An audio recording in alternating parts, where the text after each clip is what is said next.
তুমি আমার হাত ধরছো কেন? কেউ দেখলে কি হবে? আরে ঘরে চলে আসো। কি হয়েছে তোমার? শরীর খারাপ? কিছু ভালো লাগতেছে না, পেট ব্যথা করতেছে। পেটে ব্যথা আমার আগে কইবা না? আমার একটা কল দিতা, আমি বাজার থেকে ওষুধ কিনে আনতাম। মায়ের শরীরটা তো খারাপ করছে। তোর বোর পেটে ব্যথা?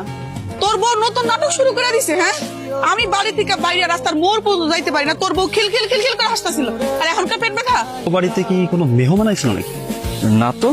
কি কর, তোর শ্বশুর বাড়ির এলাকার একটা পোলা প্রায় তোকে বাড়ি আসে। এই,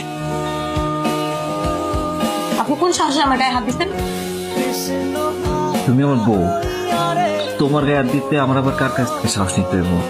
আপনার কথা শুনে কিন্তু এখন আমার মেজাজ গরম হয়ে যাইতেছে। আর তোমার কি পেটে ব্যথা ভালো হয় না?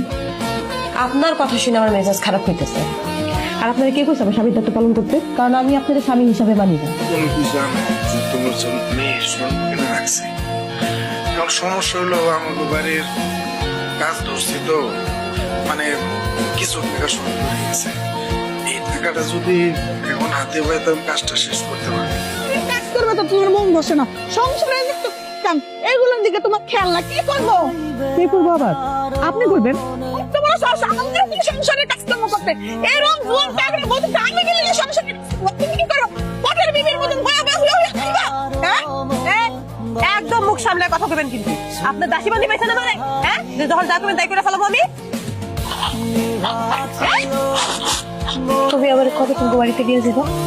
এই যে বড় জোর ধরো 2 মাস আমার ঘরের গাঁথনি শেষ হয়ে গেছে, শুধুমাত্র প্লাস্টার বাকি আছে। এই প্লাস্টারটা শেষ কইরা তোমারে সারা জীবনের জন্য আমার ঘরে নিয়ে যাবো। খুশি তো? হ্যাঁ খুশি। আলম আমার কল ধরতেছে না কেন? ওকে আমার লাগে কোনো বেইমানি করলো? না না, আলম আমার লাগে বেইমানি করতে পারে না, ও তো আমারে ভালোবাসে।